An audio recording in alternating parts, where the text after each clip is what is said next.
নাকের আকুপ্রেশার বিন্দুটি দেখে নিন। দুটো আঙুলে রয়েছে তর্জনী এবং মধ্যম আঙুলে আমি পয়েন্ট করে রেখেছি। এই দুটো বিন্দুতে কিভাবে প্রেশার করবেন দেখুন, এইভাবে দুপাশে ধরে প্রেশার করবেন, ছেড়ে দেবেন, প্রেশার করবেন, ছেড়ে দেবেন, দুটো আঙুলেই করবেন। এই দুটো বিন্দুতে মোটামুটি 1 থেকে আপনি 2 মিনিট 3 মিনিট পর্যন্ত প্রেশার করতে পারেন। এতে কি কি সমস্যা দূর হবে? নাক সংক্রান্ত যত সমস্যা রয়েছে সব সমস্যা দূর হবে।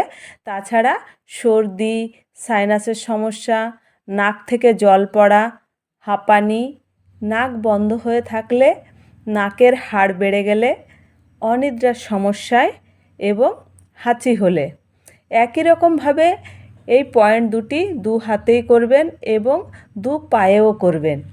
পায়ে ছবি দেখে নিন, ছবিতে দিয়েছি। এইটুকু যদি আপনারা করেন 1 থেকে 3 মিনিট পর্যন্ত, দেখবেন আপনার